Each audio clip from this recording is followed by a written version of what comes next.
So here we go. Hey guys, hope everybody's having a great day. We go for another one of these Substack videos. No trade calls, no recommendations, or responsible own stuff here for educational purpose only. So I thought we'd take a brief look at SPX going into this FOMC. Again, most important FOMC meeting until the next one as usual. So let's see what we get. So just a reminder, I think I already posted this chart. Basically, we're in a full bullish rotation, right? Market price for perfection. Positioning fairly stretched here with market max long stocks, max long gold, max short the dollar. And here, it's interesting because we're also going into seasonal patterns. We're going into September expiration. Week after September expirations tends to be a little bit heavy. So, we'll have to see what gives. But without making, not the purpose of this video, more of a, comments on where we are in terms of the cycle and qualitative stuff. Let's just look at the technicals. And here, basically, we're in this bullish rotation. Once we broke through that 6,500, this is opening the door to those final extension targets of the April low.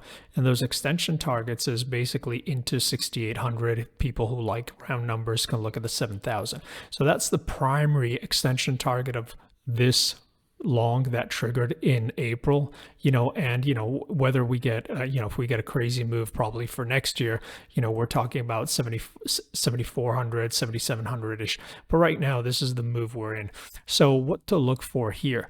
Well, I think the key focus is as long as we keep on trading above the previous day high, it's bullish. It's just the FOMO trade to the upside. There's very little edge. Now here, I think what becomes a little bit more interesting is if we get a little bit of a buy the rumors, sell the news today, what happens? Because if we just rip higher, continue to grind higher, well, basically that 6,800 tracks, there's very little to do. But if we get a little bit of a commotion to gain, a little bit of downside, what to look for and how to interpret that, right?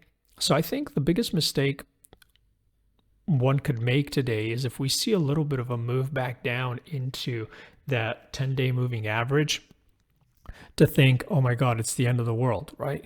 Now, keep in mind, all these seasonal patterns could be in play, and we could just get multi-week, little bit of a drawdown that then gets bought again. I think the key level to watch is once again that 6,500, right?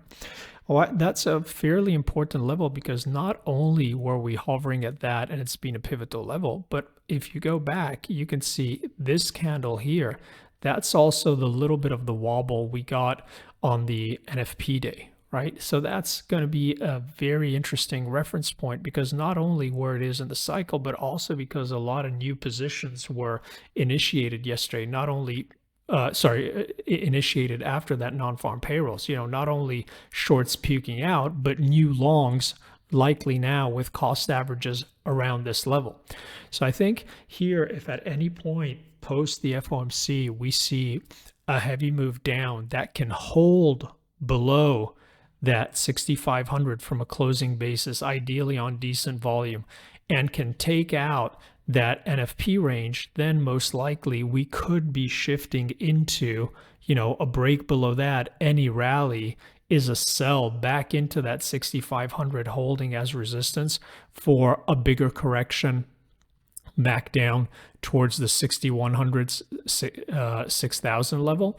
But as long as any dip back into that area, 6,500, anywhere inside the non-farm payroll range catches a bid and we pop up, that's just going to be a minor correction for a continuation of this move higher. So going into the level, clearly there's very little edge on the release. It becomes a little bit more clearer after Powell's done with a press conference. Keep in mind that it's not unnormal to see some kind of an unclench into after expiration into next week with the seasonal. So what is going to be key is how we tackle that 6,500 and that non-farm payroll range to see if we can open up a bigger correction or not. So those are the levels I would be looking at, and let's see what gives. Wishing everybody an awesome day ahead. All the best. Talk to you guys soon. Take care. Bye-bye.